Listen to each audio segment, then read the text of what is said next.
হাতের কাছে যদি ডিম আর ময়দা থাকে তাহলে কিন্তু তোমরাও ঝটপট করে পারফেক্টভাবে বানিয়ে নিতে পারবে এরকম মজাদার নাস্তা রেসিপি। হ্যালো ভিউয়ার্স, আসসালামু আলাইকুম। কেমন আছো সবাই? যে যেখান থেকে আমার ভিডিওটি দেখছো আশা করি সবাই অনেক ভালো আছো।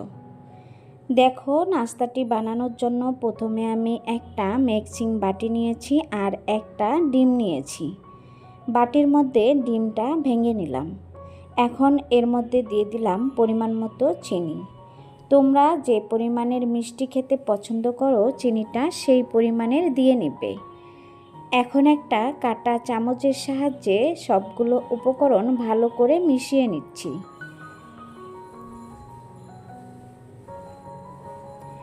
একদম হেলদি আর স্বাস্থ্যকর মজাদার একটি নাস্তা রেসিপি তোমাদের সাথে শেয়ার করছি।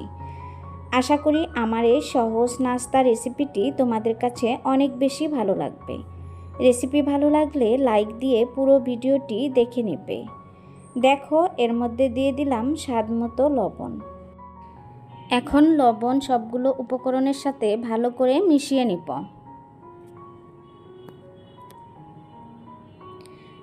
আমি লবণ ভালো করে সবগুলো উপকরণের সাথে মিশিয়ে নিয়েছি। এখন দিয়ে দিব সয়াবিন তেল। তোমরা চাইলে এখানে তেলের পরিবর্তে বাটার অথবা ঘি দিয়ে নিতে পারো।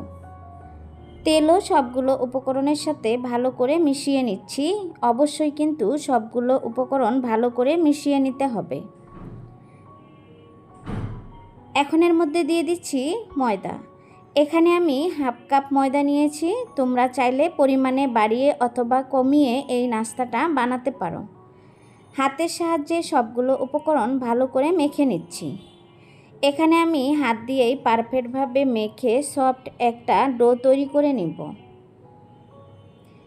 আমার মনে হয়েছে ময়দার পরিমাণটা একটু কম হয়েছে, সেজন্য আমি আরও কিছুটা ময়দা এর মধ্যে অ্যাড করে দিয়েছি।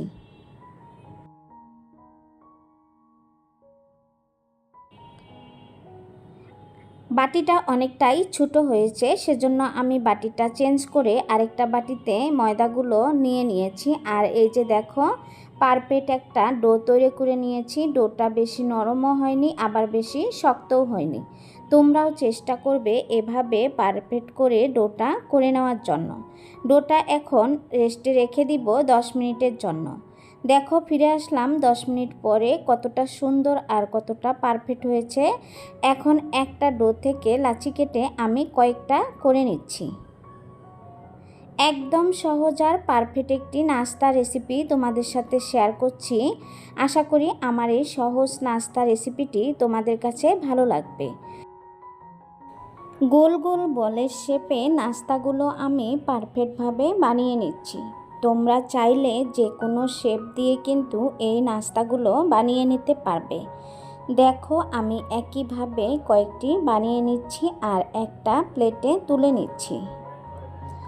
আমার এই সহজ নাস্তা রেসিপিটি তোমরা যদি কখনো বাসায় না বানিয়ে খেয়ে থাকো তাহলে অবশ্যই একদিন ট্রাই করবে। দেখবে খেতে যে কতটা মজা, না খেলে বুঝতেই পারবে না। হাতের কাছে থাকা সামান্য উপকরণ দিয়ে পারফেক্টভাবে বানিয়ে নেওয়া যায় এই মজাদার ইউনিক নাস্তা রেসিপিটি। এই নাস্তাটা চায়ের সাথে খেতে ভীষণ ভালো লাগে। আমি সবগুলো বানিয়ে নিয়েছি আর একটা প্লেটে তুলে নিয়েছি। এখন চুলায় একটা টপার বসিয়ে পরিমাণ মতো তেল দিয়ে নিয়েছি। তেলের মধ্যে একটা একটা করে দিয়ে দিচ্ছি। চুলার আঁচটা মিডিয়াম রেখে নাস্তাগুলো ক্রিস্পি করে ভেজে নিতে হবে। অবশ্যই সময় নিয়ে নাস্তাগুলো ভেজে নেবে, তাহলেই কিন্তু অনেকটাই পারফেক্ট আর ক্রিস্পি হবে। দেখো, আমি এখানে তেলের পরিমাণটা কমিয়ে দিয়েছি। তোমরা চাইলে ডুবো তেলেও কিন্তু এই নাস্তাগুলো ভেজে নিতে পারবে। তবে কম তেলে নাস্তাগুলো ভাজলেও কিন্তু পারফেক্ট হবে, কোনো রকম সমস্যা হবে না। এখন তোমরা চাইলে ডুবো তেলে নাস্তাগুলো ভেজে নিতে পারো, আবার কম তেলের মধ্যে দিয়েও নাস্তাগুলো পারফেক্টভাবে ভেজে নিতে পারো। দেখো, এক পাশে হালকা হয়েছে, অন্য পাশে উল্টিয়ে দিয়ে তারপর ক্রিস্পি করে ভেজে নিচ্ছি। আর নাস্তাগুলো কিন্তু উল্টিয়ে পাল্টিয়ে ক্রিস্পি করে ভেজে নিতে হবে একটু সময় নিয়ে। আমার এই সহজ নাস্তার রেসিপিটি দেখছো কিন্তু ভিডিওতে লাইক দিতে ভুলে গিয়েছো। প্লিজ একটা লাইক দিয়ে ভিডিওটি কন্টিনিউ করবে। তোমাদের একটা লাইক আমার ভিডিওটি অন্য সকলের কাছে পৌঁছাতে অনেকটাই সাহায্য করে। আমি আরেক পাশে উল্টিয়ে দিয়ে ভেজে নিচ্ছি, আর কালারটা কিন্তু অনেকটাই চেঞ্জ করে নিয়েছি। দেখো উপর দিয়ে যে এতটা সুন্দর কালার হয়েছে তোমরা দেখেই বুঝতে পারছো আর কতটা লোভনীয় হয়েছে। এই নাস্তাটা কিন্তু গরম গরম খেতে ভীষণ ভালো লাগে। বাচ্চাদের স্কুলের টিফিনেও কিন্তু ঝটপট করে বানিয়ে দিতে পারবে। আবার এটা কিন্তু বানিয়ে রেখে দিয়ে কয়েকদিন পর্যন্ত খেতে পারবে, কোনো রকম নষ্ট হবে না।